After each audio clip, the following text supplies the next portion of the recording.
മൺമറഞ്ഞുപോയ പ്രിയപ്പെട്ടവരെക്കുറിച്ചുള്ള സങ്കടകരമായ ഓർമ്മകളും ഈ ഘട്ടത്തിൽ ഉയർന്നു വരുന്നുണ്ട്. 2024 ജൂലൈ 30 ഉണ്ടായ ദുരന്തത്തിൽ നമ്മെ വിട്ടുപിരിഞ്ഞ പ്രിയപ്പെട്ടവരുടെ ഓർമ്മകൾ, അവരെല്ലാവരുടെയും സ്മരണയ്ക്ക് മുന്നിൽ ആദരാഞ്ജലികൾ അർപ്പിക്കട്ടെ.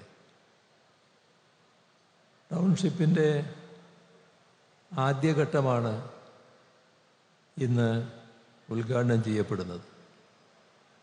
ആദ്യഘട്ട ഗുണഭോക്താക്കളായി 178 കുടുംബങ്ങൾ അവർക്ക് അവരുടെ ഭൂമിയുടെ പട്ടയം നൽകുകയാണ്.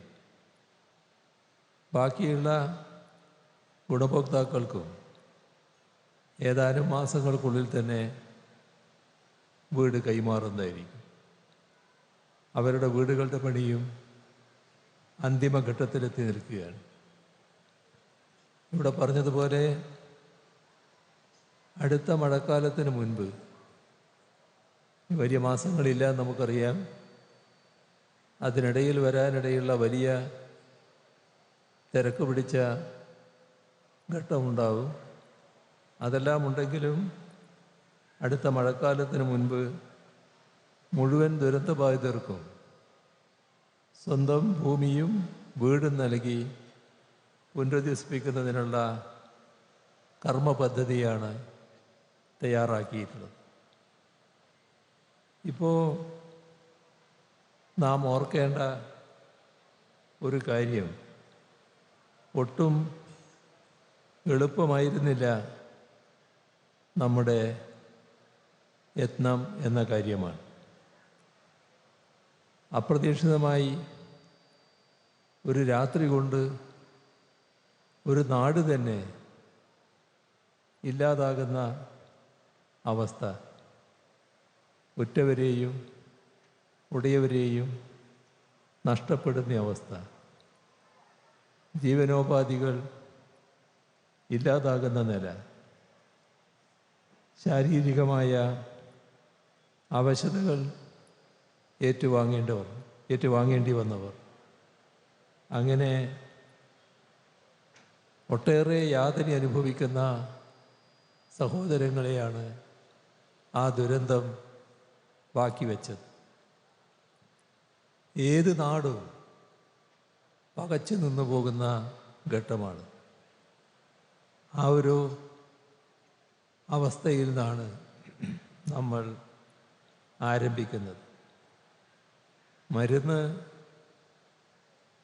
പല രോഗങ്ങൾക്കും പരിഹാരമാണ്. പക്ഷേ മാനസികമായ വേദനകൾക്ക് മരുന്ന് പരിഹാരമല്ല. ആ വേദനകളിൽ പരസ്പരം ആശ്വാസമാകാൻ കഴിയും. പല നഷ്ടങ്ങളും നികത്താൻ നമുക്കാവില്ല.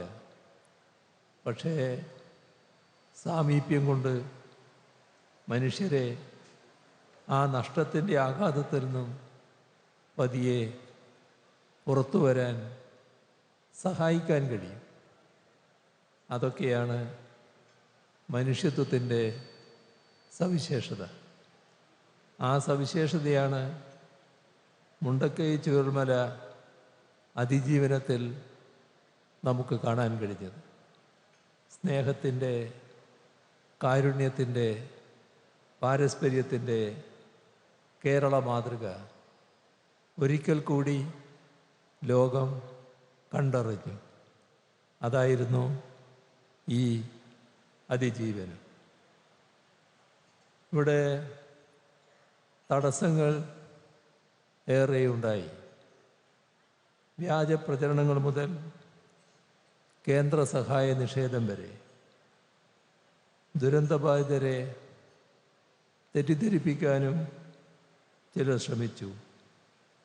കോടതി വ്യവഹാരങ്ങൾ വേറൊരു ഭാഗത്ത് നടന്നു. ദുരിതാശ്വാസ നിധി എല്ലാവരും സഹകരിക്കുന്നതും സഹായിക്കുന്നതും സ്വയമേവ തയ്യാറായി നിക്ഷേപിക്കുന്നതൊക്കെ ആയിട്ടുള്ളതാണ്.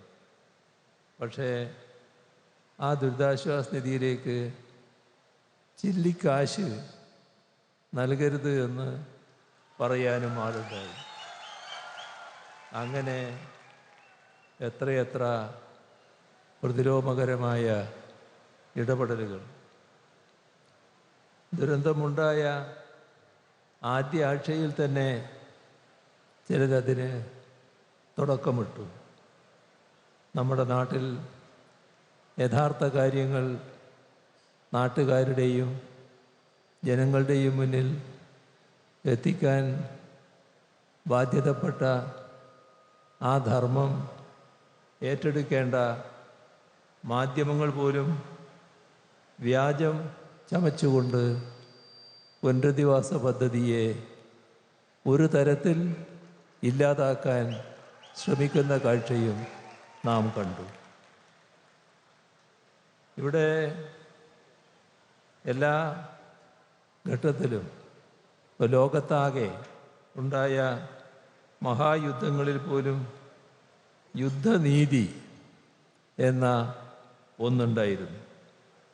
പക്ഷേ ഇവിടെ നാം കണ്ടത് ഈ പുനരധിവാസ പദ്ധതിക്കെതിരെ ഒരു തരത്തിലുള്ള വൈരനിര്യാതന ബുദ്ധിയോടെയുള്ള ചിലരുടെ ഇടപെടലുകളാണ്.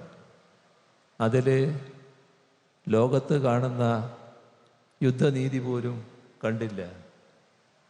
എത്ര ബൃഹത്തായ പ്രവർത്തനങ്ങളാണ് ഇതിൻ്റെ ഭാഗമായി ഇവിടെ നടന്നത് എന്നത് നാം അനുഭവത്തിലുള്ളതാണ്. എന്നാൽ ഒന്നുകൂടി ഓർക്കേണ്ടതാണ്.